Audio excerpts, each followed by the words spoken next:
கூடலிங்கம் அவர்கள் வந்து எப்படி இந்த ஆன்மீக பிரிவுக்குள்ளே வந்தீங்க?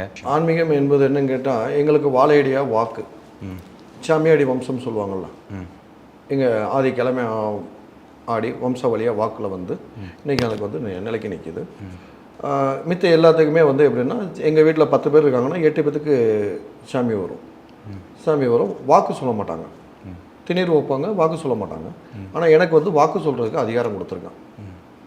இது பூரிய ஜென்மத்தில் செஞ்ச புண்ணிய இதுவும் விட்ட ஊரை தொட்ட ஊரேன்னு சொல்லி என் கிழவனுடைய வாக்கின்படி வந்து நாவலை உட்காந்து என் கிழமை ஆதி கிழமை வந்து உட்காந்து வாக்கு சொல்லுவார். இப்போ அனைத்து பிரச்சனைகளையும் நம்ம நிவர்த்தி பண்ணுறோம்.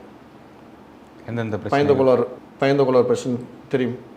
பயந்த குலர் பேய் பிரச்சனைகள், புத்திர பாக்கியம் 15 வருஷம் 20 வருஷம் பிள்ளை இல்லாமல் இருக்கிறவங்க, அவங்க அந்த மாதிரி ஆட்கள்.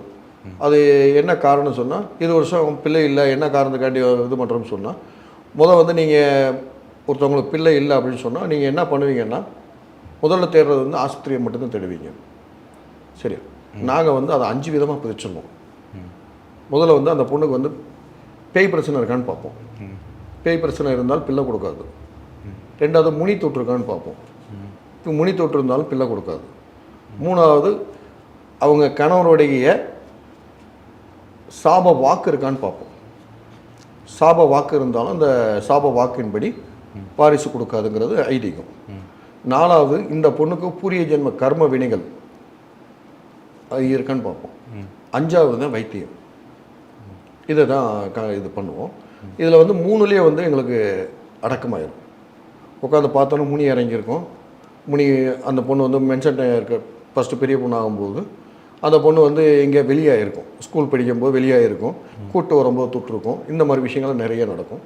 அப்போ பார்க்க போகும்போது என்னன்னு கேட்டிங்கன்னா, முனி தொற்றுருக்கு. யாருப்பா என்னப்பா கேட்டோன்னா முனியோடைய இது வந்து உடனே சாமிகிட்ட வழக்கை வாங்கிக்கிட்டு அதுக்கு தேவையான என்ன பண்ணணும் பரிகாரம் பண்ணி கொடுத்துட்டா சாமிகிட்டே வாக்கு வாங்கிடுவோம். எனக்கு இந்த இவ்வளோ நாளும் நான் பட்டம் கட்டுறேன், ஆண் வாரிசு பட்டம் கட்டுறேன், பெண் வாரிசு பட்டம் கட்டுறேன் அப்படின்னு சொல்லி வாக்கு கொடுத்துட்டு போயிடும். அது சொன்னபடி எத்தனையோ பேத்துக்கு நம்ம நடந்துக்கிட்டு இருக்கு. அன்றைய மாதிரி எந்த குறையும் இல்லை. இது வந்து இது. அடுத்து 3வது என்னன்னு கேட்டிங்கன்னா, ஏவல் மாந்திரிகம். உனக்கு எனக்கும் பிடிக்கலை, சொத்து தகராறு, மண் மனையினால் பிரச்சனை, இந்த மாதிரி பிரச்சனைகள் உள்ளவங்களுக்கு வந்து பங்காளிய தகராறு.